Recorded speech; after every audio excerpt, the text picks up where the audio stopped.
మనిషి నిర్ణయం తీసుకోవడానికి ప్రతిసారి ప్రభావం చూపేవి రెండు. అవి బుద్ధి, మనసు.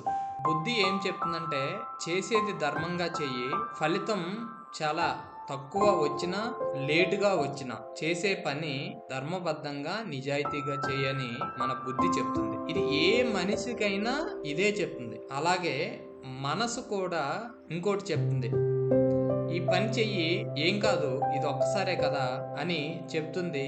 మనసు చాలా తొందరగా ఫలితాన్ని ఇస్తుంది ఏ పని చేసినా. వీటి బుద్ధి మనసు మధ్యలో ఎప్పుడూ అంతర్యుద్ధం జరుగుతూనే ఉంటుంది. సపోజ్ మనం రోడ్డు మీద నడుచుకుంటూ వెళ్తున్నాం, 500 రోడ్డు మీద పడి ఉన్నాయి, కానీ అప్పుడు మన బుద్ధి చెప్తుంది ఆ 500 నీవు కాదు, తీసుకోవద్దని. కానీ మనసు చెప్తుంది ఏం కాదు, తీసుకో, ఎప్పుడు దొరకవు కదా, ఇవాళ ఒకసారే కదా దొరికేది, తీసుకో, ఏం కాదని చెప్తుంది. అప్పుడు చాలా ఎక్కువ మన మీద ప్రభావం చూపేది ఏంటంటే మనసు ప్రభావం చూపుతుంది. ప్రతిసారి ఎక్కువ సార్లు మనిషి చేసేది ఏంటంటే మనసు చెప్పిందే ఎక్కువ సార్లు వింటాడు. చాలా తక్కువ సార్లు మాత్రమే బుద్ధి చెప్పినట్టు వింటాడు. బుద్ధి చెప్పిన ప్రతిసారి అది నీకు మంచి కలిగించేలా ధర్మంగా నిజాయితీగా ఉంటుంది. బుద్ధి చెప్పేది ఏదైనా.